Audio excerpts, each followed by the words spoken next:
Terima kasih titah ucapan Seri Paduka Baginda Tuan Agong dari 26 Jun hingga 4 Julai yang lalu menyentuh berkenaan dengan KDN.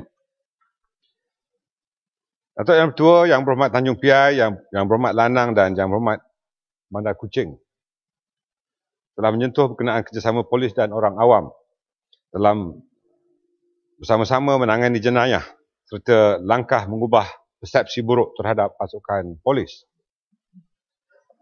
Dalam usaha mengurangkan kadar jenayah, PDRM telah melaksanakan beberapa program yang melibatkan masyarakat secara langsung. Di antaranya ialah community policing. Beberapa aktiviti telah dilaksanakan termasuk dialog bersama persatuan penduduk, pameran, sukaneka dan mesyuarat bersama masyarakat setempat. Aktiviti dialog bersama persatuan penduduk merupakan satu kaedah yang sesuai bagi PDRM dalam mendapatkan maklumat tentang kejadian jenayah serta maklum balas dari masyarakat berhubung keberkesanan rondaan yang telah dijalankan oleh PDRM di kawasan mereka. Di samping itu, PDRM telah juga menggalakkan kerjasama di antara polis dengan orang awam dengan mengadakan mesyuarat-mesyuarat berkala bagi membincangkan permasalahan yang masyarakat setempat hadapi, terutamanya masalah peningkatan kejadian jenayah. Melalui community policing, PDRM telah berjaya mewujudkan satu saluran untuk menggalakkan kerjasama dengan masyarakat dalam menangani masalah isu keselamatan dan juga kejadian-kejadian jenayah. Dalam menangani masalah kejadian jenayah, PDRM telah mewujudkan satu unit rondaan yang baru iaitu unit rondaan bermotosikal atau URB yang telah dilancarkan secara resminya pada 19 Disember 2012 oleh Yang Amat Berhormat Perdana Menteri dengan melibatkan 1,000 buah motosikal. URB bertujuan untuk bertindak secara cepat ke atas sesuatu kejadian jenayah dan juga berperanan stop and talk dengan masyarakat. Melalui aktiviti ini, PDRM boleh mewujudkan satu bentuk kerjasama dengan masyarakat dalam memperoleh maklumat untuk menangani masalah jenayah. YB Petali Jaya Utara telah membangkitkan tentang statistik jenayah indeks. Yang Muhammad, sila duduk sekejap, saya nak melayan sahabat saya, Petali Jaya Utara.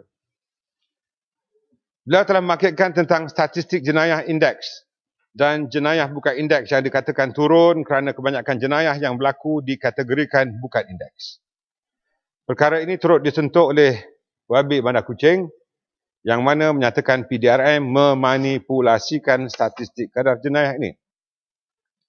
Saya ingin menjelaskan di Dewan Yang Mulia ini bahawa siasatan PDRM merangkumi dua kategori jenayah sahaja, iaitu jenayah indeks dan jenayah bukan indeks. Di bawah jenayah indeks, ia dapat dipecahkan pada dua kategori, iaitu jenayah kekerasan dan jenayah harta benda. Jenis kesalahan di bawah jenayah kekerasan adalah seperti bunuh, rogol, samun dengan bersenjata api, samun berkawan tanpa senjata api, samun bersenjata api, samun tanpa senjata api dan mencederakan. Bagi jenis kesalahan di bawah jenayah harta benda pula, ianya merangkumi curi, curi motorkar, curi motosikal, curi van, lori, jentera berat, curi ragut dan pecah rumah curi. Manakala jenayah bukan indeks adalah jenayah selain daripada 13 jenis kesalahan jenayah indeks yang saya sebutkan tadi. Ini meliputi kesalahan-kesalahan jenayah di bawah akta-akta seperti akta kesalahan kecil, akta immigration, akta polis, akta hiburan, akta dadah berbahaya, enactment dan ordinan negeri serta banyak lagi.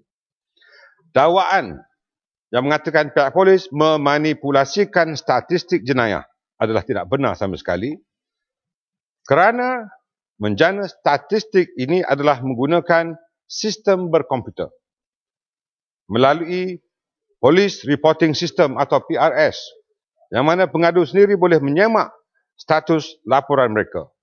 Statistik jenayah yang dikeluarkan oleh pihak polis adalah secara berkomputer generated dan ianya sangat sukar bagi mana-mana pihak membuat perubahan dalam laporan tersebut. Oleh yang demikian, saya menyangkal sama sekali dakwan bahawa pihak PDRM memanipulasikan statistik jenayah. Kepung. Datuk Tan Sri Yang Di-Pertua, penjelasan. Yang berhormat, komputer tu seperti mesin yang lain pun boleh dimanipulasi juga. Ini yang pertama. Dan yang kedua, walaupun ada rondaan 1,000 motosikal dan sebagainya, adakah yang berhormat sedar bahawa kadang-kala jenayah ni berlaku di depan balai polis saja. Dan di itu taman itu botani perdana Lake Garden tu Bukit Aman tu di atas saja boleh tengok tu. Tapi kegiatan jenayah pun berlaku juga. Seolah-olah penjenayah tu tidak menghiraukan Bukit Aman ataupun balai polis. Bolehkah yang berhormat terangkan bagaimana kita boleh itu membaiki imej seumpama ini?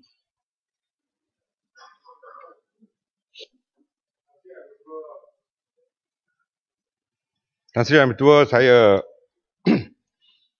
ucapkan terima kasih di atas keperhatian Kepung. Memang tidak dapat dinafikan kejadian-kejadian jenayah berlaku di mana-mana. Namun, apa yang dilakukan oleh pihak polis ialah dengan menubuhkan Jabatan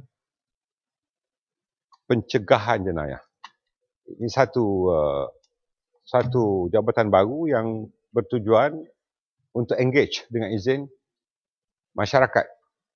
Selain daripada community policing, kita ada PVR, kita ada Rakan Corp, kita ada beberapa badan NGO lain yang bersama-sama dengan kita. Namun, kejadian-kejadian jenayah yang dilakukan, saya ingin memberitahu di Dewan Yang Mulia ini adalah diakibatkan oleh penghapusan ordinans darurat. Di mana 2,600 lebih penjenayah berat dan penjenayah yang berorganisasi, berstruktur dilepaskan daripada simpang renggam dan sekarang ini berada di dalam masyarakat. Dalam keadaan ini, saya fikir ahli-ahli yang berhormat di sana harus juga prihatin dan bersama-sama dengan kami, sebab kalau hanya polis saja yang memberikan dan meletakkan usaha tanpa ada kerjasama daripada semua pihak, termasuk rakan-rakan di sana, saya fikir polis akan menghadapi permasalahan. Oleh sebab yang demikian, walaupun Yang Berhormat menyebut bahawa Bukit Aman di belakang dan di depannya kejadian jenayah, maka ini bukanlah satu alasan kerana jenayah berlaku di mana-mana, dengan syarat masyarakat harus bertindak bersama-sama dengan polis dan jangan hanya membebankan polis untuk mengambil tindakan pencegahan jenayah. Sila, PJ Utara. Terima kasih Yang Berhormat Menteri. Yang Berhormat Menteri hari ini macam teragak-agak sikit, tak smooth seperti biasa. Yang Berhormat Menteri mengenai indeks crime dan non-indeks crime, jenayah bukan indeks. Saya rasa perkara ini mengapa kita kata ada manipulasi, kerana ada insiden-insiden jenayah yang telah pun diklasifikasikan sebagai jenayah bukan indeks. Seperti kalau kita katakan pecah rumah. Pecah rumah kalau masuk kita dapat curi barang, dia kira indeks crime. Tapi kalau pecah rumah keluar tangan kosong ataupun tak berjaya pecah rumah, ada pecah tapi tak berjaya masuk, itu kira jenayah bukan indeks.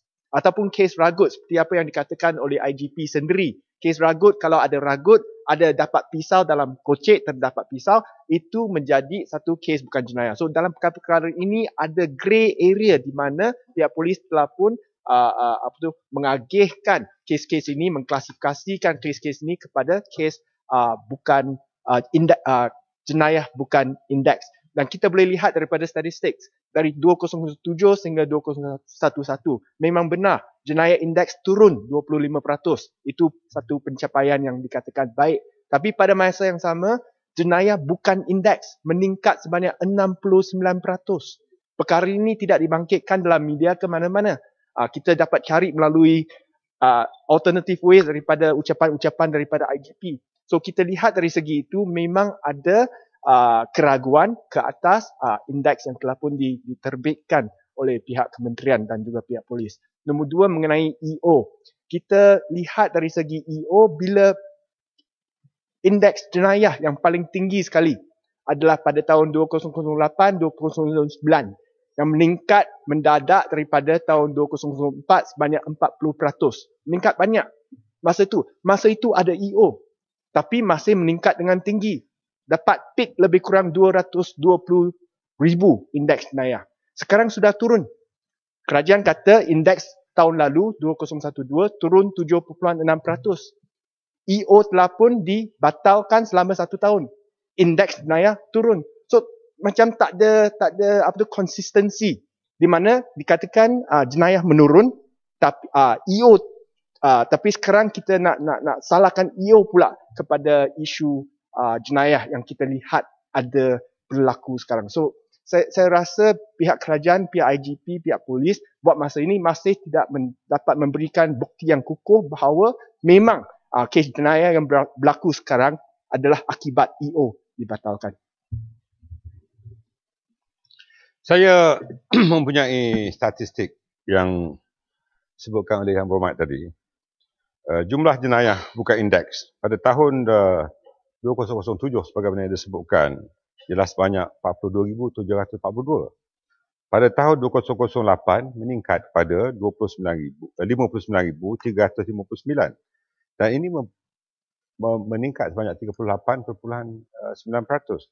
Dan kalau kita lihat statistik yang lain, pada 2010 contohnya, jumlah jenayah bukan indeks berada di tahap 75,324. Pada tahun 2011, walaupun sedikit menurun, 72,106 kes, penurunan itu hanya sebanyak 4.3%. Tetapi pada tahun 2012, biarpun jenayah itu turun menjadi 69,870, ia menurun banyak, hanya 3.1%. Di dalam perkara itu, EO adalah merupakan satu indikator bahawa penjenayah ini telah menjadikan platform untuk mereka bergerak sebenarnya. Dan mereka sekarang ini bergaduh sesama sendiri untuk merebut wilayah-wilayah jagaan mereka. Tak menjelaskan, Muhammad.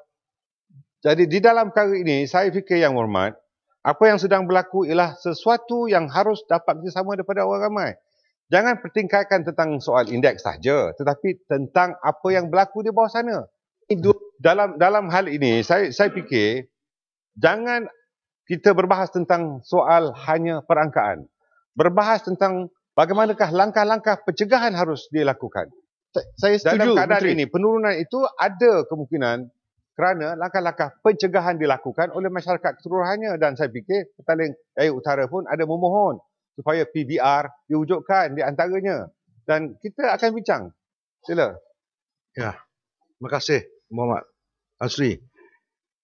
Yang Muhammad, ada laporan menyatakan, ini laporan daripada resort daripada luar negara, menyatakan bahawa negara kita ini tahap keselamatan dia di atas level 2, iaitu dalam ketakutan.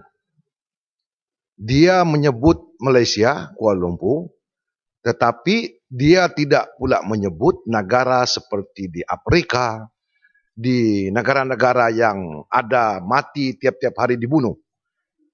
Jadi pada saya, laporan itu terlalu berat sebelah, dan adakah kementerian mengetahui tentang laporan ini?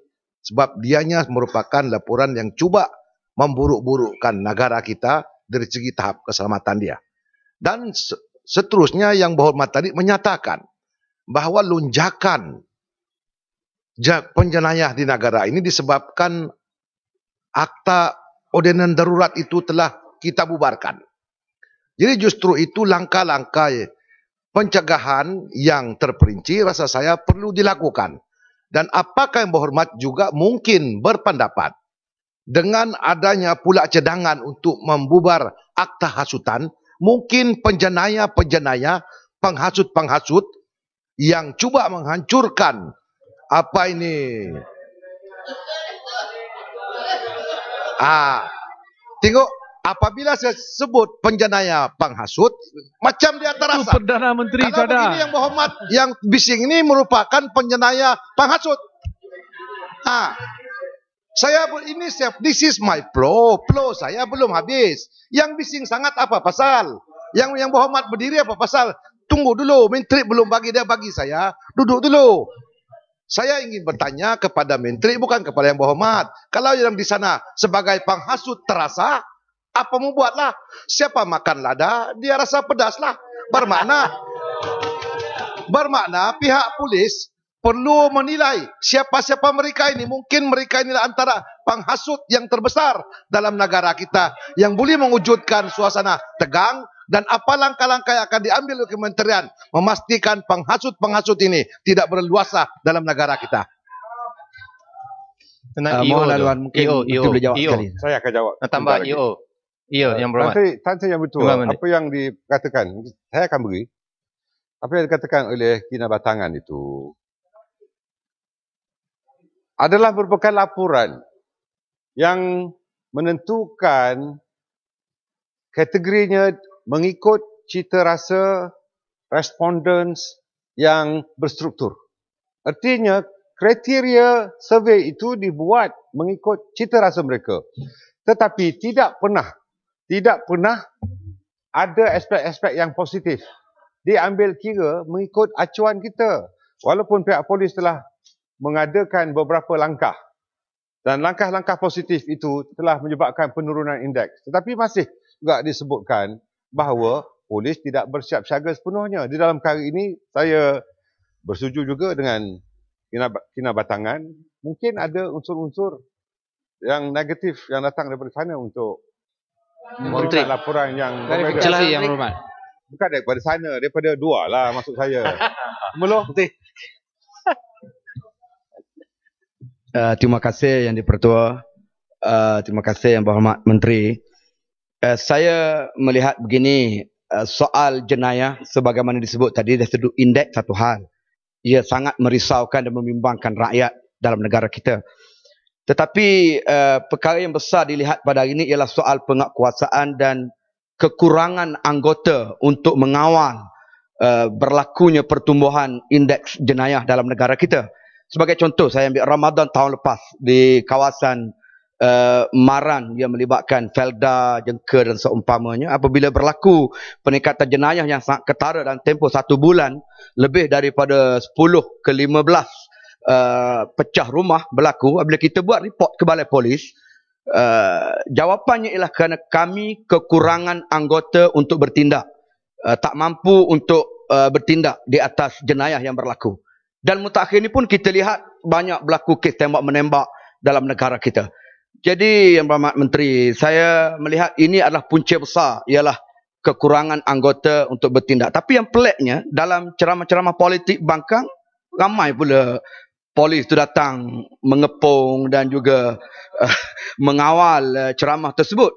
Jadi saya cadang beginilah, supaya selepas daripada ini, kurangkan SB-SB politik, tetapi banyakkan anggota-anggota rondaan untuk menyelamatkan jenayah negara kita. Berkaitan. Soalan yang berkaitan. Yang muat temelur. Jangan cuba pusingkan isu sebenarnya. Yang bersetuju tu saya setuju, kurang anggota. Tetapi yang ceramah-ceramah tu, lain bidang dia. Jenis macam Yang Berhormat tu memang kita monitor lama dah. Nak tengok menghasut tak menghasut. Kalau baik, kita tak ada buat apa-apa. Setakat ini baiklah. Itu realitinya sekarang. Realitinya sebab menghasut. Okey, duduk dulu. Tengok. Sila. Terima kasih Menteri Tan Sri Dipertua. Hakikatnya isu keselamatan dan jenayah ini ialah isu bersama. Maknanya pihak kerajaan ataupun perbankan mesti meletakkan agenda untuk mengatasi masalah ini secara bersama. Tidak ada soal politik dan sebagainya. Dan kadang-kadang kita ada isu-isu dan kes-kes terpencil saja, kita jadikan itulah masalah sebenar yang berlaku dalam Kementerian Negeri misalnya. Sebab itu, saya fikir langkah-langkah yang telah dibuat oleh kerajaan, oleh Kementerian Keselamatan Negeri, misalnya menambahkan anggota melalui strategi laut biru kebangsaan, itu antara langkah-langkah yang baik. Cuma Yang Menteri, tadi saya tertarik apabila Yang Berhormat Menteri sebut berkaitan dengan akta darurat tadi. Itu juga antara punca yang menyebabkan kadar jenayah semakin berluasa apabila kita membebaskan beberapa tahanan yang dulunya mengancam keselamatan negara. Dan saya nak tanya pandangan kerajaan. Apakah kerana itu masalahnya, apakah ada cadangan untuk melihat semula akta-akta ini, memkukuh apa yang ada, ataupun apakah kaedah yang terbaik? Jika tidak ada akta ini, dia mungkin menyusah untuk kita mengambil tindakan sebagainya. Berkaitan tu, akta darurat. Tan Sri yang bertua di Berkaitan. bawah strategi. Soalannya berkaitan. Akta darurat. Sejauh dulu. Di bawah strategi Lautan Biru Kebangsaan, kita bekerjasama dengan Angkatan Tentera Malaysia, khususnya Tentera Darat, untuk mengadakan rondaan bersama dengan Angkatan Tentera Malaysia di kawasan hotspot dengan izin. Dan hasilnya, kita dapati bahawa kadar jenayah telah menurun di kawasan-kawasan yang berkenaan. Dan saya fikir langkah-langkah yang harus dilakukan ialah dengan kerjasama pihak berkuasa, umpamanya PJ Utara bercadangkan supaya MPPJ mengadakan BBR ya untuk bersama dengan kita dan juga polis bantuan ya. Itu satu cadangan yang baik, tetapi saya akan jawab apabila tiba masanya. Dan saya merasakan bahawa dalam soal jenayah ini tidak ada soal pembangkang atau soal kerajaan saja. Ini adalah soal bersama semua. Saya fikir pembangkang juga mahu supaya kadar jenayah diturunkan. Kami lebih-lebih lagi. Oleh yang demikian, pada khidmat saya, apa yang perlu diberikan ialah kerjasama daripada semua pihak. Contoh lama dah sedih ni. Kota Baru.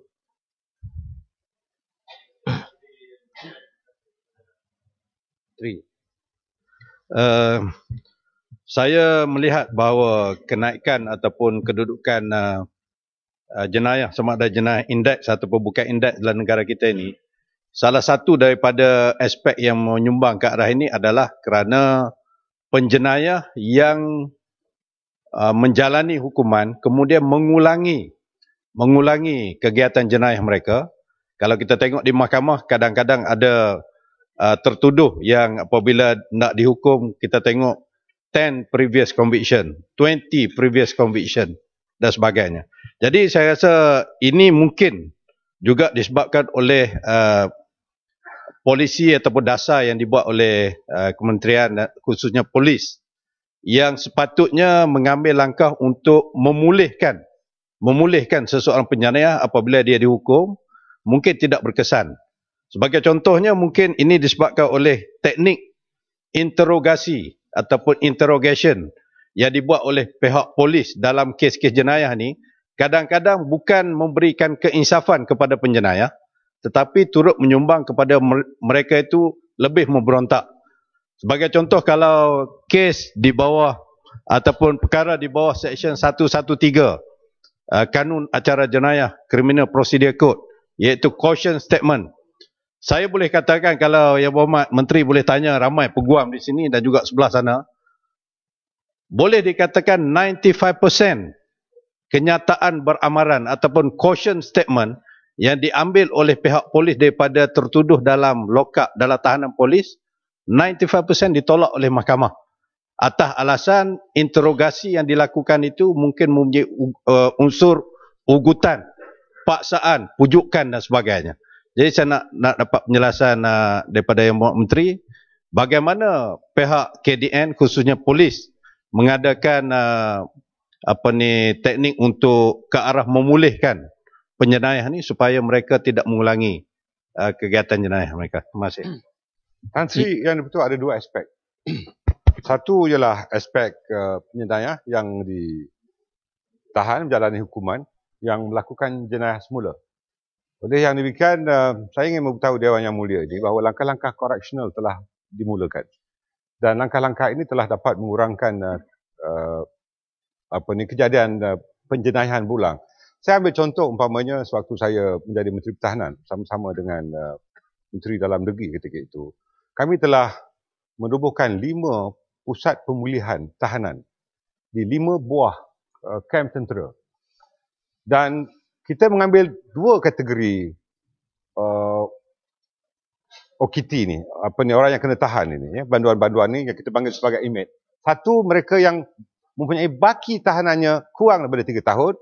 Yang kedua, mereka yang dihukum kurang daripada 3 tahun.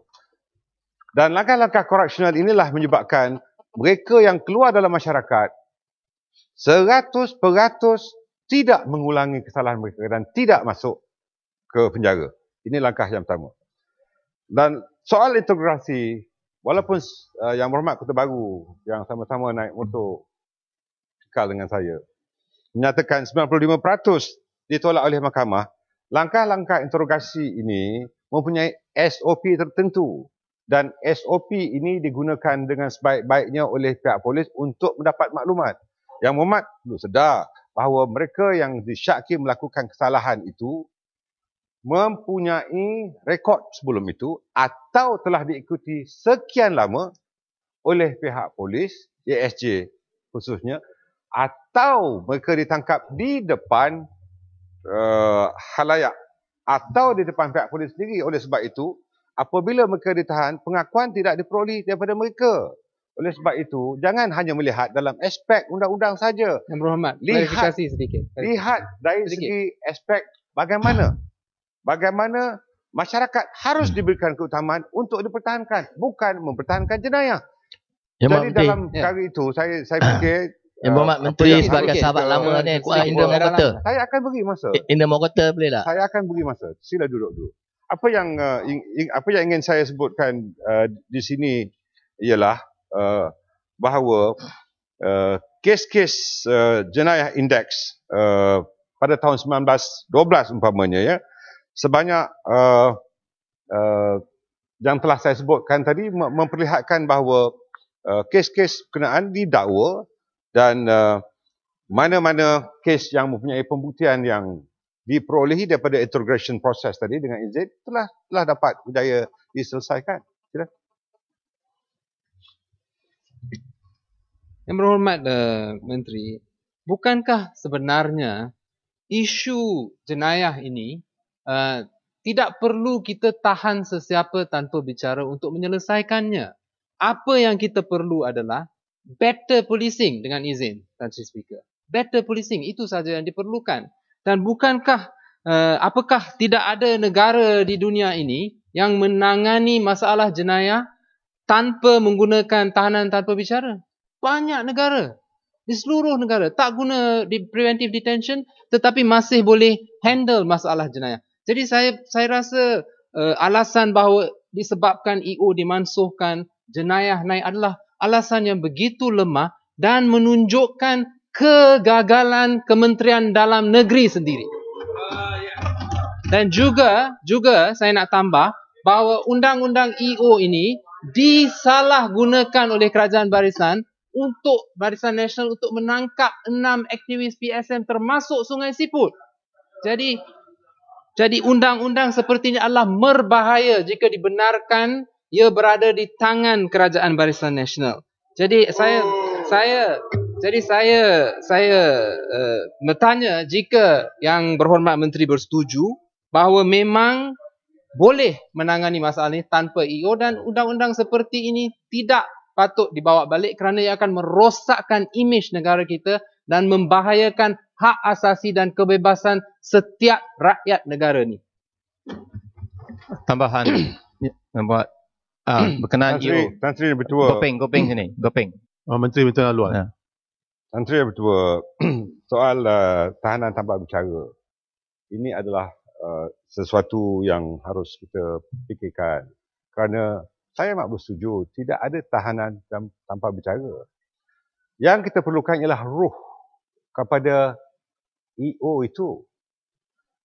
Jangan khawatir. Kalau Yang Berhormat Padang Serai tidak buat kesalahan, saya tidak akan arahkan polis. Janganlah jawab macam gitu. Sungai Siput ditangkap. Menteri Sungai Siput ditangkap oleh EO.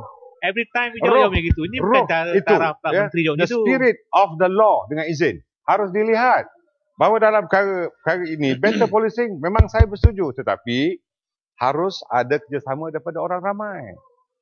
Dan di dalam hal-hal yang telah dicadangkan oleh Jabatan Pencegahan Jenayah, saya harap ahli-ahli yang berhormat, sebagaimana Si Putih pernah menyarankan kepada saya, ya, menulis surat kepada saya, ini seorang ahli berhormat yang cukup baik. Menulis surat kepada saya untuk mengadakan dialog, menjemput polis, bekerjasama dengan mereka.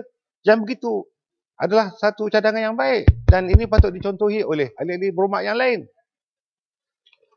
Tan Sri Yang Bertuah, saya ingin Menteri minta laluan. menyentuh perkara. Menteri minta laluan. Sila. Saya bagi kelang patah. Ada kata 2 hari dahulu bahawa inilah we were pressured, ini yang berhormat Cindy katalah, we were pressured to abolish the Internal Security Act and EO. Look at what has happened after that. The crime rate increased and organised and petty criminals came out of the woodwork. Tapi untuk 4 tahun, ini bukan pendirian kementerian atau pihak polis. Untuk 4 tahun pendirian kementerian dan polis ialah bahawa kadar jenayah ada turun. Tapi nampaknya dalam bulan Julai adalah satu pertukaran bahawa kadar jenayah ada meningkat. Dan ini persepsi orang ramai bahawa tidak, kadar jenayah turun bukankah benar, bahawa ini sebenarnya ialah ada peningkatan kadar jenayah dan fear of crime. Tetapi ini ditolak oleh kerana pihak kementerian dan pihak polis kata itulah masalah perception. Dan dalam bajet tahun lalu ada 300 juta ringgit diperuntukkan untuk melawan perception ini. Adakah ini bererti bahawa peruntukan 300 juta ringgit untuk melawan perception ini semua disia-siakan? Dan sebenarnya apa yang betul ialah bahawa kadar jenayah ada meningkat, dan bolehkah kita dapat maklumat yang terkini, yang terbaru dan memuaskan yang Menteri kata bahawa kadar jenayah ada meningkat. Kita perlu ada maklumat-maklumat yang baru. Oleh kerana semua maklumat nampaknya palsu. Gopeng sini tambahan. Tambahan sama berkaitan. Terima kasih Yang Berhormat Menteri berkenaan dengan EO ini. Saya rasa apabila kita lihat dari segi jenayah ada 2 aspek, pencegahan dan enforcement. Dan dalam aspek ini, kalau alasan Yang Berhormat Menteri apabila EO mansuhkan jenayah meningkat, ini tidak meyakinkan kita bahawa polis mampu menjaga keselamatan kita. Saya ada beberapa cadangan tu. Yang pertama, kita sudah tahu kalau mengikut Yang Berhormat Menteri, mereka yang ditahan di bawah EO ini adalah bakar-bakar penjenayah. Adakah bukankah kita boleh gunakan tracking device misalnya untuk bakar penjenayah sedemikian supaya polis dapat mengawasi mereka 24 jam 7 hari seminggu. Dan kedua, dari segi kapasiti untuk siasatan misalnya. Kalau kita lihat di negara-negara luar, ada gunakan DNA, ada gunakan cap jari, ada guna gambar untuk kena pasti penjenayah. Dan di Malaysia kita ada database yang terlengkap untuk seluruh rakyat Malaysia. Dalam IC, Jabatan Pendaftaran Negara, cap jari ada, muka, gambar semua pun ada. Tidakkah pihak polis ada database tersebut dan ada software tersebut untuk kena pasti apabila sesuatu jenayah itu berlaku, untuk kena pasti identiti mereka yang terlibat. Jadi ini beberapa cadangan saya. Sekian. Apa yang dibangkitkan oleh Yang Berhormat Gelang Patah tentang soal menangani persepsi, ini adalah sesuatu tindakan positif yang sedang dilakukan oleh pihak polis sebenarnya. Saya harus menerima hakikat bahawa kadar jenayah ini turun naik. Pada bulan Julai, kadar jenayah memang jelas naik.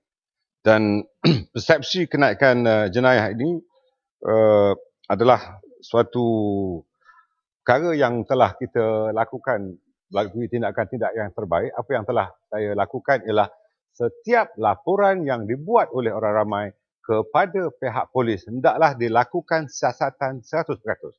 Dan jangan pernah menjembunyikan sebarang laporan itu untuk tidak dilakukan siasatan kecuali yang no further action dengan izin.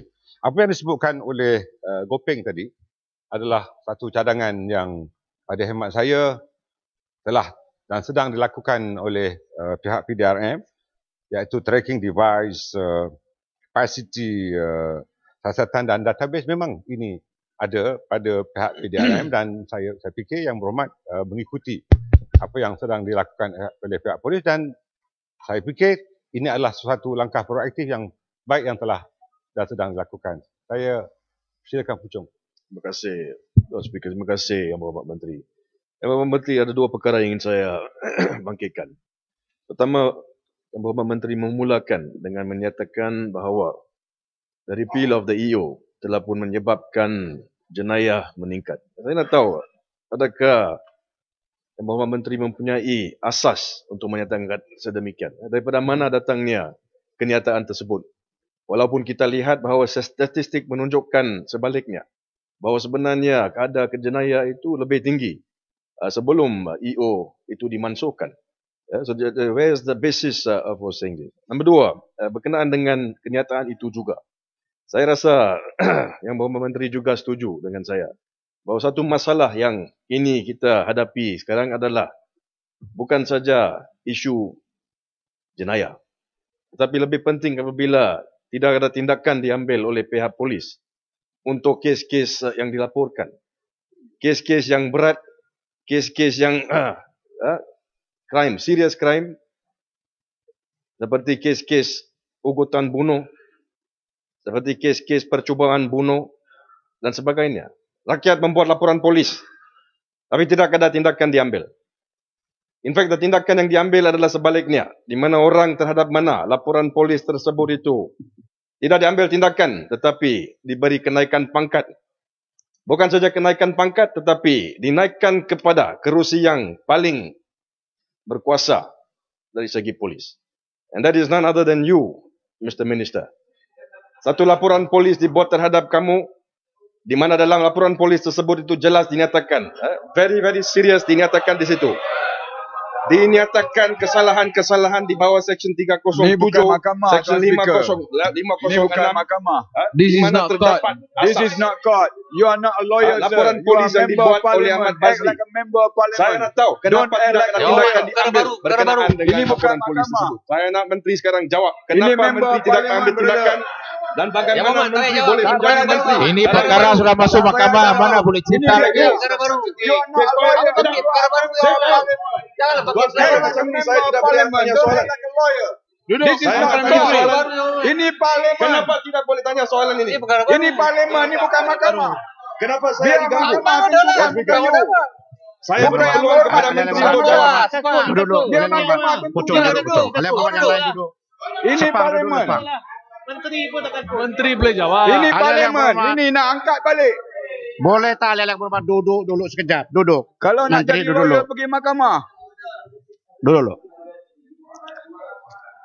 Saya ada terbaca dalam buku-buku persidangan parlimen, termasuk perkataan reflecting, sangkaan jahat, hujah-hujah yang menuduh. Saya dengar, kalau tidak ada bantahan daripada sebelah, saya biarkan. That's my style. Tetapi apabila hujah mengatakan bahawa menteri sendiri dilapor kepada polis, tidak diambil tindakan dan sedemikiannya, if that not reflection towards the minister, Yang Berhormat bertugas, I don't know what is. See, that's why I'm confused. Jadi dalam hal-hal sebegini, kalau boleh Pucung, bahas dengan cara baik, bukan cara dengan menuduh menteri sedemikian dan sedemikiannya. Saya tidak membela kepada siapa-siapa pun. Yeah. See, but take note of the peraturan mesyuarat, adab, decorum, macam-macam. Saya faham. Ajar dia jadi ahli parlimen, jangan jadi lawyer. Tapi masalah dia, and ini bukan personal. Tetapi, come on. Yang Berhormat. Siapa itu? Sila teruskan. Kalau boleh, Tan Sri. Ini bukan personal. Saya nak bagi tahu kepada Yang Berhormat Menteri, it's not personal. Tetapi persoalan dia, bagaimana kita nak tanya soalan itu? Kalau menteri sendiri yang ada laporan polis tersebut duduk di sini, tapi tidak ada tindakan. Bagaimana nak ambil? Bagaimana nak tanya soalan itu secara Apakah setiap tuduhan itu betul? politely? Apa Tanpa tuduhan itu menamakan betul? menteri tersebut. Okay, Alif Rahman, You cannot Duduk, decide. duduk. 37, 37, duduk. You are not